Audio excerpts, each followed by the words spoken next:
একটা অসাধারণ experience share করার জন্য আজকে এলাম। গিয়েছিলাম উত্তর চব্বিশ পরগনার বাগদায়। গিয়েছিলাম একটা কাজে, কিন্তু পটলের ক্ষেত দেখে আর লোভ সামলাতে পারিনি।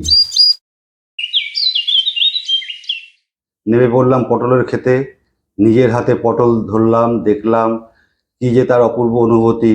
আজকে সেই পটল তুলে এনে তার রেসিপি আজকে আপনাদের শেয়ার করছি। দেখতে থাকুন মুনমুন গ্যালি।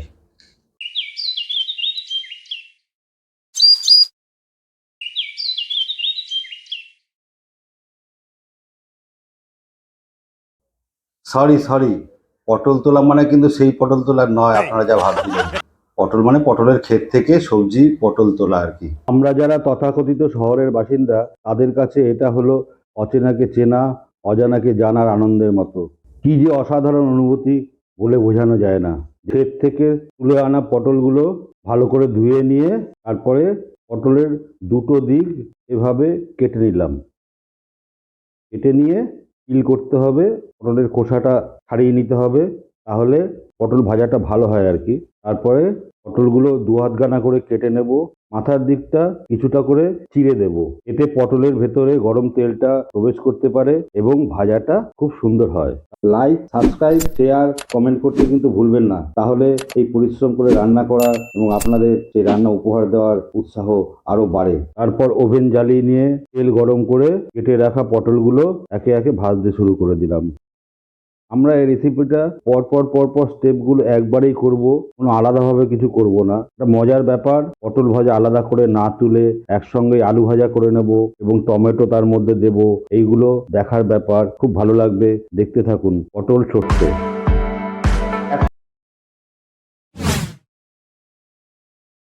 একটা টমেটো নিলাম, বড় সাইজের 1.5 খানা আলু নিলাম, আর 3-4টে কাঁচা লঙ্কা। আলুগুলো ভালো করে খোসা ছাড়িয়ে নিয়ে দুভাগ করে নিলাম।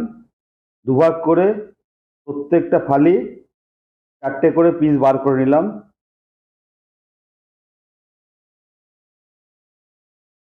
এবারে ভাজতে থাকা পটলগুলো খুন্তি দিয়ে একটু ওপরের দিকে সরিয়ে নিয়ে ওই তেলেই 1/2 চামচ কালো জিরে দিয়ে দিলাম। কালো জিরেটা হালকা একটু নাড়াচাড়া করে নিয়ে তারপরে কেটে রাখা আলুগুলো দিলাম। আলুগুলো দিয়ে কিছুক্ষণ নাড়াচাড়া করে নিলাম। লাইক, সাবস্ক্রাইব করে পাশের বেল বাটনটি টিপতে কিন্তু ভুলবেন না, তাহলে সবার আগে আমার রেসিপি আপনাদের কাছে পৌঁছে যাবে। কুচিয়ে রাখা টমেটোগুলো দিয়ে দিলাম। একটা কাঁচা লঙ্কা চিড়ে দিয়ে দিলাম। তারপর আলু, পটল, টমেটো নাড়াচাড়া করে নিয়ে স্বাদ মতো নুন দিলাম। অবশ্যই কমেন্ট করে জানাবেন আমার তৈরি করা রেসিপিটা কেমন লাগলো। যদি খারাপ হয় তাহলে আরো ভালো করে রান্না করার চেষ্টা করব।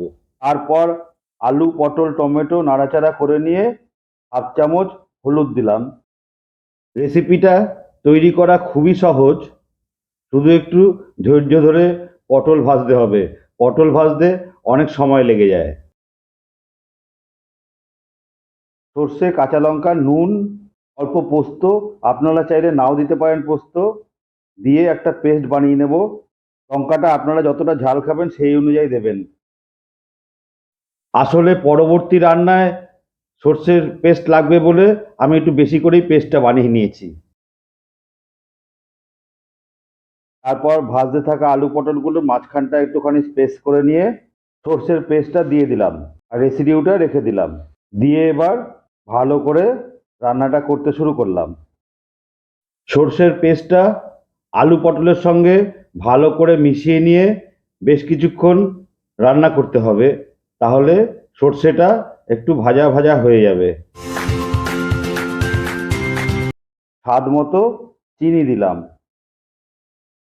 চিনি দিয়ে বেশ কিছুক্ষণ রান্না করতে হবে। দেখুন তেলটা অল্প অল্প ছেড়েছে।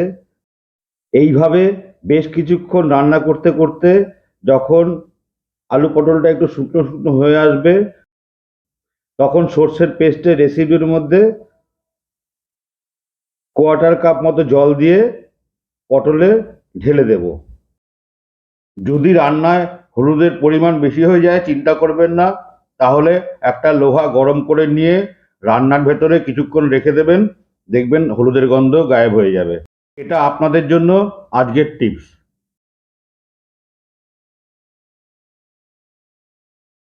এবার ঢাকনা দেব। ঢাকনা মিনিট 5 মতো রেখে দিয়ে তারপর ঢাকনা তুলে ফেলবো, নিয়ে আবার কিছুক্ষণ রান্না করব।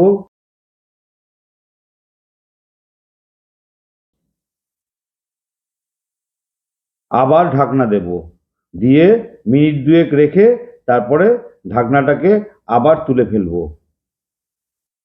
দেখুন কি সুন্দর তেল ছাড়তে শুরু করেছে।